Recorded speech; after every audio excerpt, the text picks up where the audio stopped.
حضرت انس رضی اللہ تعالیٰ عنہ نے روایت تے رسول الله صلی الله علیه وسلم فرمای چې شب قدر دا شپه دا الله رب العزت زما امت د پاره دا خاص کړو، دا خاص زما امت ته ملاو شوه. مطلب دا چې شب قدر دا شپه زمانه مخکې چې کوم امتونه و د هغې ته نه و ملاو شوي. اوس د دې باره کې مختلف روایت دي چې دا انعام چې دې امت ته ملاو شو د دې سبب څه و. نو بعضو روایاتو کې دا دي چې نبی علیه صلات وسلام یو پیرا د مخکینی امتونو د یو کس تذکره وکړله چې هغې زر میاشتو پورې د الله تعالی په لار کې جهاد کړی و. نو چې کله صحابه کرامو دا واورېدل چې زر میاشتې دې د الله تعالی په لار کې جهاد کړی و، نو د هغوی په زړونو کې خواهش راغی.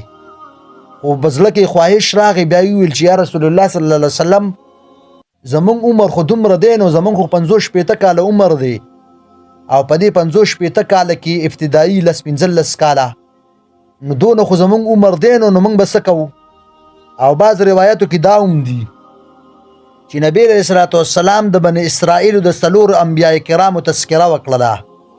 حضرت ایوب علیه الصلاة والسلام، د حضرت ذکریا علیه الصلاة والسلام، د حضرت حزقیل علیه الصلاة والسلام، او د حضرت یوشع علیه الصلاة والسلام.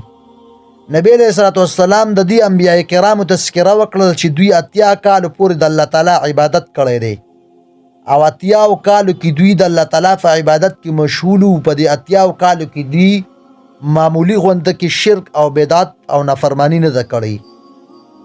80 کاله صرف خالص عبادت دوی د الله تعالی د رضا لپاره کړی. نو صحابه کرام چې کله دا واورېدلو، نو په زړه کې خواهش پیدا شو او دا تمنا یې وکړه چې یا رسول الله صلی الله علیه وسلم زمونږ عمر خو دومره شته نو